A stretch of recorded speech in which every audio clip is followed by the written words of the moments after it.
Chapter 11. The effects of general fluctuations in wages on the prices of production. Let the average composition of the social capital be 80 constant and 20 variable, and profit 20%. In this case, the rate of surplus value is 100%. A general rise in wages, everything else being equal, means a fall in the rate of surplus value. For the average capital, profit and surplus value coincide. Say that wages rise by 25%. The same amount of labor, which previously cost 20 to set in motion, now costs 25. We then have a turnover value of 80 constant plus 25 variable plus 15 surplus, instead of 80 constant plus 20 variable and 20 surplus. The labor set in motion by the variable capital still produces a value sum of 40, as before. But if V rises from 20 to 25, the excess S or P is now only 15. A profit of 15 on 105 is 14 2/7%, and this would be the new average rate of profit. Since the production prices of commodities produced by the average capital coincides with their value, the production prices of these commodities would not have changed. The increase in wages would therefore involve a decline in profit, but no change in the value of commodities or their price of production. Previously, when the average rate of profit was 20%, the production price of the commodities produced in one turnover period was equal to their cost price plus a profit of 20% on this, i.e. K plus K times P prime, being here K plus 20K over 100. Here, K is a variable magnitude, differing according to the value of the means of production that go into the commodities and according to the amount of depreciation that the fixed capital employed in their production surrenders to the product. After the rise in wages, the production price would now come to K plus 14 2/7 K over 100. Let us first take a capital whose composition is lower than the original composition of the average social capital, 80 constant and 20 variable, which has now been changed to 76 and 4 over 21 constant and 23 and 17 over 21 variable. For example, 50 constant and 50 variable. If we assume for the sake of simplification that the entire fixed capital goes into the annual product as depreciation, and that the turnover time is the same as in case number 1, the production price of the annual product would have amounted, before the rise in wages, to 50 constant, 50 variable, and 20 surplus, being 120. A wage rise of 25% means a rise in variable capital from 50 to 62 1/2, for the same amount of labor set in motion. If the annual product were sold at the former production price of 120, this would give us 50 constant, 62 1/2 variable, and 7 1/2 surplus, i.e. a profit rate of 6 2/3%. The new average rate of profit, however, is 14 2/7%, and since we take all other circumstances as remaining the same, our capital of 50 constant, 62 1/2 variable must also make this profit. A capital of 112 1/2 at a profit rate of 14 2/7% makes a profit of 16 1/14.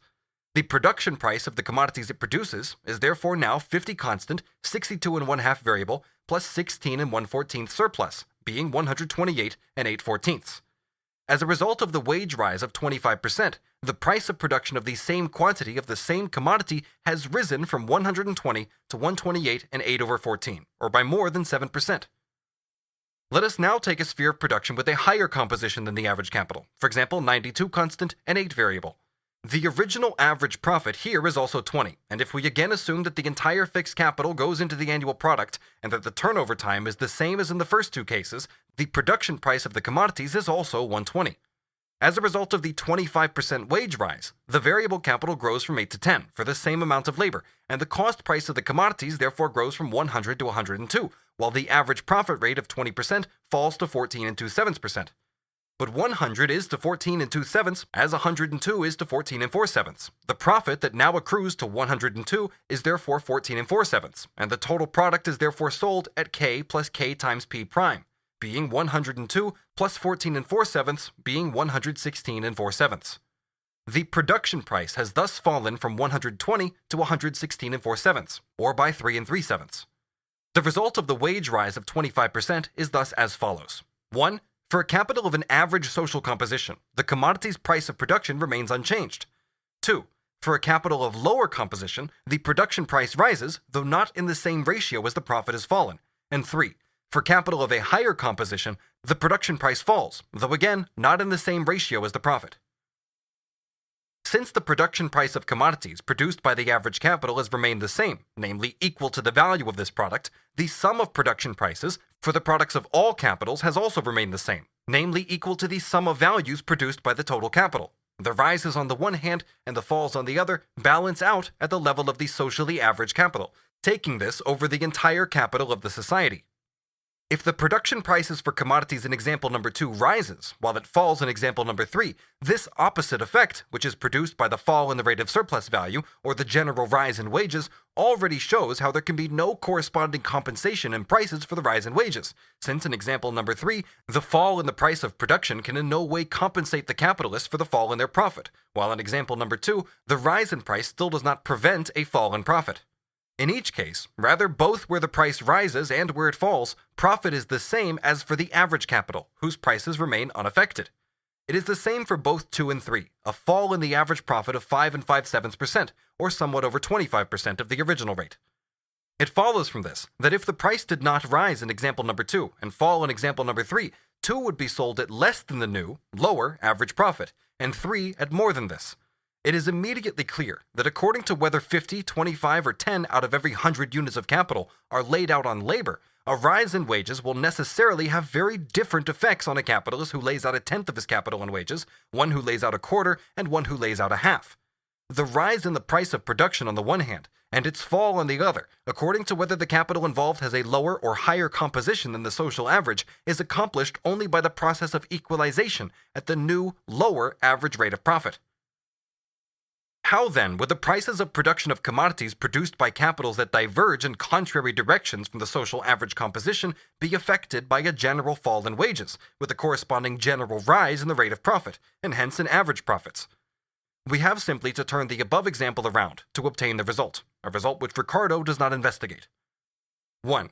Average capital, 80 constant and 20 variable being 100. The rate of surplus value at 100%, the production price equals the commodity value, which equals 80 constant, 20 variable, and 20 surplus, 120, a rate of profit of 20%. If wages fall by a quarter, the same constant capital will be set in motion by 15V instead of 20V. We then have a commodity value of 80 constant, 15 variable, and 25 surplus, being 120. The quantity of labor produced by the variable capital remains unaffected, except that the new value it creates is differently distributed between the capitalist and worker. The surplus value has risen from 20 to 25, and the rate of surplus value from 20 over 20 to 25 over 15, i.e. from 100% to 166 2/3%. The profit is now 25 on 95, and the profit rate, therefore 26 6/19%. The new percentage composition of capital is now 84 4/19 constant, plus 15 15 over 19 variable, being 100. 2. Below average composition. Originally 50 constant and 50 variable as above. The wage cut of a quarter reduces the variable capital to 37 1/2, and the total capital advance therefore to 50 constant, 37 1/2 variable, being 87 1/2. If we apply to this the new rate of profit of 26 6/19%, we see that 100 is to 26 6/19 as 87 1/2 is to 23 1/38. The same mass of commodities that previously cost 120 now costs 87 1/2 plus 23 1/38, totaling 110 10/19, a fall in price of almost 10. 3. Above average composition. Originally 92 constant and 8 variable, being 100. The wage cut of a quarter reduces 8 variable to 6, and the total capital to 98. 100 is to 26 6 over 19, as 98 is to 25 15 over 19. The production price of the commodities, which was previously 100 plus 20 being 120, is now, after the fall in wages, 98 plus 25 15/19 being 123 15/19, i.e. a rise of almost 4. We can thus see how it is only necessary to pursue the same development as before in the reverse direction and make the requisite changes. The conclusion is that a general fall in wages leads to a general rise in surplus value, in the rate of surplus value, and with other things remaining equal, also in the profit rate, even if in a different proportion. It leads to a fall in production prices for the commodity products of capitals of lower than average composition and a rise in production prices for the commodity products of capitals of higher than average composition. Exactly the opposite result as that which arose from a general rise in wages. In both cases, that of a rise in wages and that of a fall, the working day is assumed to remain the same, and so are the prices of all necessary means of subsistence. A fall in wages is thus only possible here either if wages previously stood above the normal price of labor, or if they are now to be pushed below it. How the matter is affected if the rise or fall in wages derives from a change in the values, and hence in the production prices of commodities that customarily go into the workers' consumption, will in part be further investigated below, in the section on ground rent. The following points, however, have to be made here once and for all. If the rise or fall in wages results from a change in the value of the necessary means of subsistence, the only modification of the process analyzed above occurs when the commodities whose price changes serve to increase or lessen the variable capital also enter as constituent elements into the constant capital, and hence do not simply affect wages.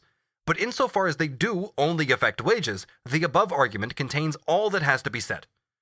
In this entire chapter, we have assumed that the establishment of a general rate of profit, an average profit, and thus also the transformation of values into production prices, is a given fact. All that has been asked is how a general rise or fall in wages affects the prices of production of commodities, prices we have assumed to be given in advance. This is a very secondary question compared with the other important points which have been dealt with in this part. Yet it is the only question Ricardo deals with which is relevant here, and as we shall see, he deals with it only in a one-sided and inadequate way.